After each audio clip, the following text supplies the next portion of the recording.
અંદાજપત્ર 1193 કરોડ, 1193 કરોડમાં 26 લાખ રૂપિયા સહભંડોળના, બાકીના રાજ્ય સરકારનું અનુદાન.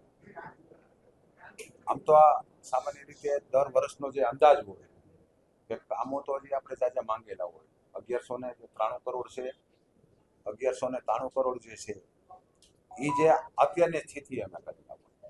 બાકી રાજ્ય સરકારનું બજેટ આવે અને એમાંથી વધારાનું કોઈ અમે ભંડોળ જે માગેલું હોય, કારણ કે અમે નવા રસ્તાઓ, નવા બ્રિજો, નવા બિલ્ડિંગો માટેના જે અમે પૈસા માંગ્યા હોય એ ઘણી વાર આપણે નવા બજેટની અંદર કદાચ 100 કરોડ 200 કરોડ પણ વધારે પણ આવતા હોય.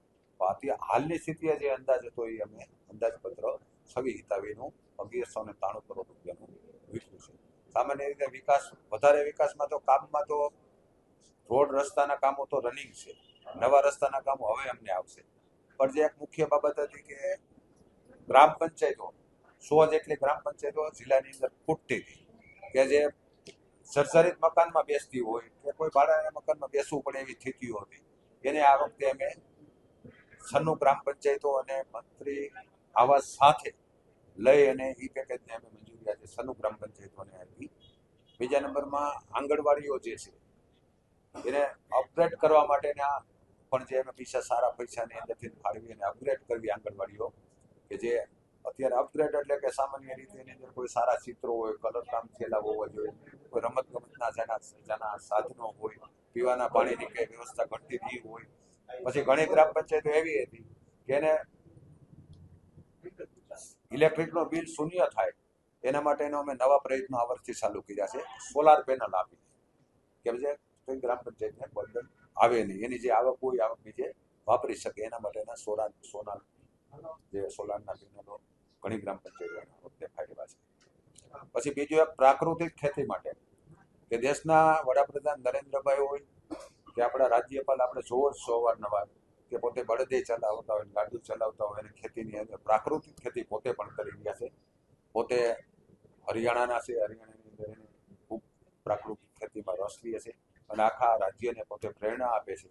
અને ખૂબ જ પેસ્ટિસાઇડ અને રાસાયણિકને કારણે બીજા ઘણા દેશોની અંદર તો સખ્ત મનાય છે, આપણા દેશની અંદર નથી. પણ એના કારણે રોગના મૂળ ખૂબ ઊંડા, કેન્સર જેવા અમુક વધુ રોગો થઈ ગયા છે. પશુપાલનનો વ્યવસાય ઘટતો જાય છે. તો પ્રાકૃતિક ખેતીને પ્રાધાન્ય આપવા માટે સરકારશ્રી તો એની અંદર ખૂબ સબસિડીઓને બધું આપે છે. સરકાર તરફથી તો ખૂબ પ્રોત્સાહન મળે છે, રાજ્ય અને કેન્દ્ર સરકાર તરફથી. પણ આપણે નાનો એવો પ્રયત્ન કર્યો છે કે ભાઈ આપણે એમાં 60 લાખ રૂપિયાની જોગવાઈ કરી છે, એટલે કે 60 લાખ રૂપિયાની શરૂઆત જોગવાઈ કરી છે કે દરેક તાલુકાની અંદર જિલ્લા પંચાયતના ખૂબ જ બિલ્ડિંગો પડ્યા છે કે જરૂરી વિનાના બિલ્ડિંગો વધારાના પડ્યા છે. તો એમાં એક ખેડૂતો માટેનું એક કેન્દ્ર બનાવી કે ખેડૂતો પ્રાકૃતિક ખેતીનો માલ કે સારા ફળો છે, શાકભાજીઓ છે, કઠોળ છે, અનાજ છે, તેલ છે, જે પોતે પ્રાકૃતિક ખેતી કે ગાય આધારિત ખેતીનો માલ લઈ અને પોતે વેચી શકે અને લોકો ત્યાંથી ખરીદી શકે એના માટેના અમે જગ્યા આપશું અને શેડ બનાવી આપશું જરૂર પડે ત્યાં. અને એનો વધેલો માલને કોઈ ખેડૂતને વેચી જવો હોય તો આપણી સખી મંડળની બહેનો આવું ખૂબ સારું કામ કરે છે કે બહેનોને રોજીરોટી મળે અને પોતે પણ એ વેચાણ કરી શકે. એટલે એના માટેનો એક અમે કદાચ ગુજરાતની અંદર આ પહેલા પહેલો પ્રયોગ એવો અમે કરીએ છીએ કે ભાઈ આ પ્રાકૃતિક ખેતી તરફ લોકો વળે અને સારા ભાવ મળે અને લોકોનું આરોગ્ય જળવાઈ રહે એના માટે.